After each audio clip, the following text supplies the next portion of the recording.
માનવ સેવા એ જ માધવ સેવા, એક પવિત્ર અન્નક્ષેત્રની ગાથા। પ્રભાસ ક્ષેત્ર સોમનાથની પાવન ભૂમિ પર એક સેવકે પોતાના જીવનનો એક મહાન સંકલ્પ લીધો। તેમણે જોયું કે આ તીર્થધામની આસપાસ કેટલાય અસહાય લોકો રહે છે, જેમાં દિવ્યાંગ, માનસિક રીતે નબળા, અનાથ બાળકો, નિરાધાર વૃદ્ધ અને વિધવાઓનો સમાવેશ થાય છે।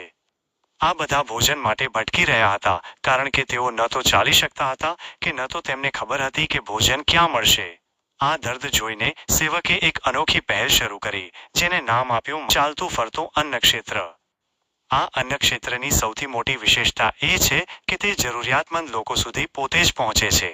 એક નાનું વાહન જે દરરોજ ભોજનથી ભરેલું હોય છે, તે ગલીઓ અને રસ્તાઓ પરથી પસાર થાય છે જ્યાં આ લોકો રહે છે। સેવક તેમને ખૂબ જ માન અને પ્રેમથી પોતાના હાથે ભોજન પ્રસાદ આપે છે। આ ફક્ત પેટ ભરવાનું જ નહીં, પણ તેમના આત્મસન્માનને પણ જાળવવાનું કામ છે। ભોજનની ગુણવત્તા અને સેવાનું અનુશાસન। આ અન્નક્ષેત્રમાં ભોજન બનાવવાથી લઈને પીરસવા સુધી દરેક કામમાં પવિત્રતા અને સ્વચ્છતાનું ખાસ ધ્યાન રાખવામાં આવે છે। ભોજન બનાવવાના સ્થળે સંપૂર્ણ સ્વચ્છતા જાળવવામાં આવે છે। વાસણો સંપૂર્ણપણે સ્વચ્છ હોય છે અને ભોજન બનાવતા સેવકો પણ સ્વચ્છતાનું પાલન કરે છે। આ એટલા માટે કરવામાં આવે છે જેથી જરૂરિયાતમંદોને માત્ર ભોજન જ નહીં, પણ સ્વાસ્થ્ય પણ મળે। ભોજન દરરોજ અલગ અલગ પ્રકારનું બને છે। કોઈ દિવસ દાળ રોટી શાક, તો કોઈ દિવસ ખીચડી અથવા પૌષ્ટિક પુલાવ। આ પ્રકારનું પૌષ્ટિક અને સ્વાદિષ્ટ ભોજન આ લોકો માટે કોઈ વરદાનથી ઓછું નથી, જેઓ ભાગ્યે જ પેટ ભરીને ખાઈ શકે છે। આર્થિક સંકટ અને મિત્રોનો સહયોગ। શરૂઆતમાં આ નેક કાર્ય એકલા સેવકના ખભા પર હતું, પરંતુ થોડા મહિનાઓ પછી આર્થિક મુશ્કેલીઓ આવવા લાગે છે। એક માણસ આખરે ક્યાં સુધી કોઈ સ્થાયી આવક વિના આટલો મોટો ખર્ચ ઉઠાવી શકે? જ્યારે અન્નક્ષેત્ર બંધ થવાની અણી પર આવી જાય છે, ત્યારે સેવક ભારે હૃદયે પોતાના મિત્રો અને સંબંધીઓને પોતાની સમસ્યા જણાવે છે। મિત્રોએ એક પણ પળ વિચાર્યા વિના કહ્યું, અમે બધા તમારી સાથે છીએ, આ સેવાને ચાલુ રાખો। બધાએ મળીને પોતાની ક્ષમતા અનુસાર સ્વૈચ્છિક યોગદાન આપવાનું શરૂ કરી દીધું। આ એક ચમત્કાર જેવું હતું। જ્યાં એક વ્યક્તિ હાર માની રહ્યો હતો, ત્યાં આખું સમાજ તેની સાથે ઊભું થઈ ગયું। આ સામૂહિક શક્તિને કારણે અન્નક્ષેત્ર ફરીથી ચાલવા લાગે છે અને સેવામાં કોઈ અવરોધ આવતો નથી।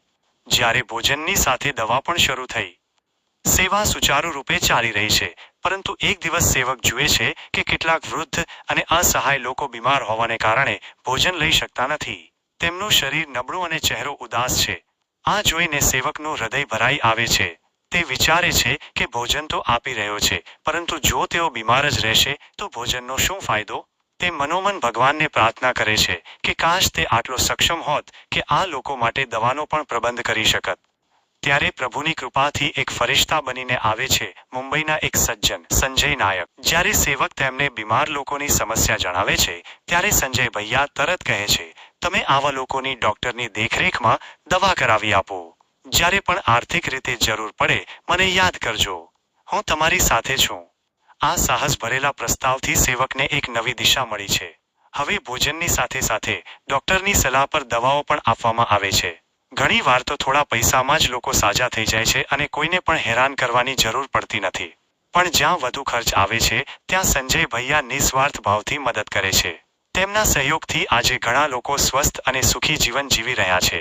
દર મહિને સંજય નાયક આ લોકો માટે 2 થી 4 દિવસના ભોજનનો પણ સહયોગ આપે છે। કર્મનું દેવું અને ભવિષ્યની આશા।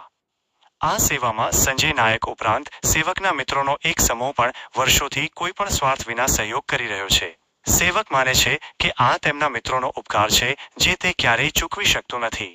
તે વિચારે છે કે આ બધું કર્મનું દેવું છે અને તે કોઈને પરેશાન કરવા માંગતો નથી, પણ તે એ પણ જાણે છે કે આ સેવા એકલા શક્ય નથી। સેવકનું સ્વપ્ન છે કે તે આ જરૂરિયાતમંદો માટે રોટી, કપડાં અને દવા જેવી મૂળભૂત જરૂરિયાતો પૂરી કરી શકે। તે જાણે છે કે આ એક લાંબો રસ્તો છે, પણ તે હાર માનતો નથી।